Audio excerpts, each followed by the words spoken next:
Kapag may nakita ako na lalaki bumakbay sa'yo o may nambastos, pigilan ka sa nito. Ang programang ito ay rated SPG. Striktong patnubay at gabay ng magulang ang kailangan. Maaaring may masiselang tema, lengguwahe, karahasan, sexual, horror o droga na hindi angkop sa mga bata.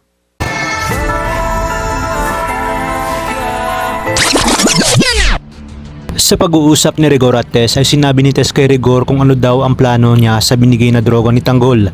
At sinabi naman ni Rigor na hindi pa nga umano tapos ang problemang dala ni Tanggol ay nagdala na naman ito ng panibagong problema dahil sa reklamo ni Roda na panunutok niya ng baril.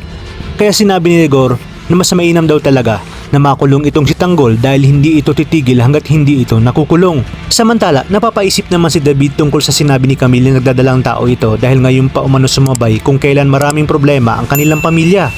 Sa kabilang banda, sinabi nga ni Tinding kina Noy na hanggat nasa kanila ang droga ay hindi daw umano sila titigilan ng mga sindikato.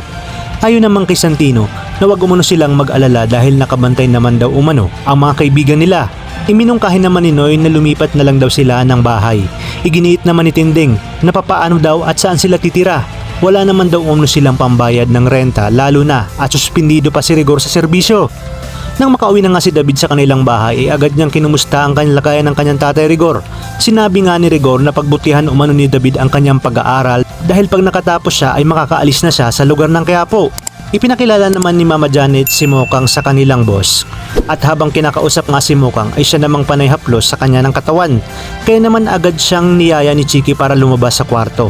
Ito na nga kaya ang unang customer ni Mokang na makakatulong sa kanya upang maoperahan ang kanyang tatay. Ngunit papaano na lang kaya pag nakita ni Tanggol ang kahalayang gagawin ng boss nilang ito. Kaya naman mga kapamilya, kapit lang dahil marami pa tayong dapat abangan dito lang sa bagong tinututukan ng sambayanan. Ang FPJ's Batang Quiapo.